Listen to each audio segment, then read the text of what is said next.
The air in the jungle was a physical thing, hot and damp, clinging to Kalen's skin.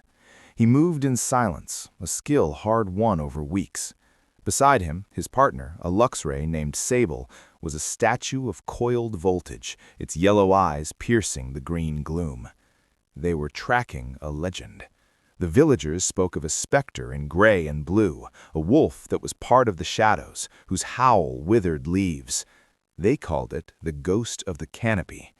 To Kalen, a researcher of the unseen, it was a question that needed an answer.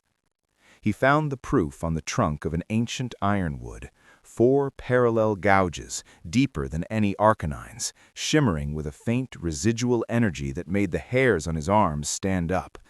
Sable's growl was a low hum of confirmation.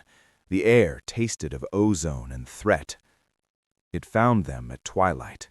It moved not as an animal, but as a force of nature, a sonic boom of leaves, a blur of slicing cyan light. It was on Sable in an instant, not a wolf of rock or plain, but of pure, adaptive ferocity.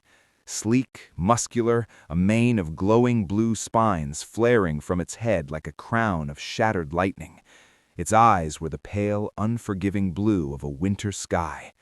"Sable, intercept! Wild charge!" The collision of yellow lightning and blue fury was a thunderclap in the green cathedral. They separated, circling. The jungle wolf's snarl vibrated at a frequency that made Kalen's bones ache. It wasn't just sound, it was a weapon. It didn't fight like a Pokémon, it fought like the jungle itself. Ambush, misdirection. It vanished into a thicket, its howl seeming to come from everywhere, disorienting Sable.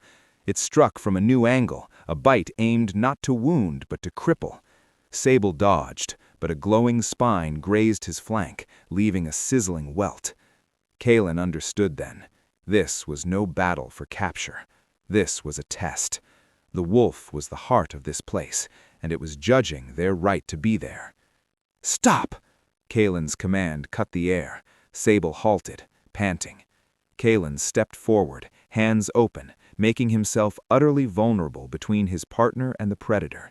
He met those glacial eyes, pouring every ounce of his respect, his awe, his apology for the intrusion, into his gaze. The wolf froze. Its sonic snarl faded into a low, curious rumble. It tilted its head, scenting the air, reading Kalen's intent as clearly as words. For a long, breathless moment, the jungle held its breath. Then, with a final, unreadable glance, it turned. It melted back into the tapestry of shadow and leaf without a sound, leaving only the memory of its power and the slow return of the jungle's normal chorus. Kalen tended to Sable's wound, his hands steady. They hadn't won, they hadn't caught a thing, but they had passed, and as they walked away, a single profound howl echoed behind them. Not a challenge, but a farewell. The guardian had spoken, and found them worthy of the green, dark silence.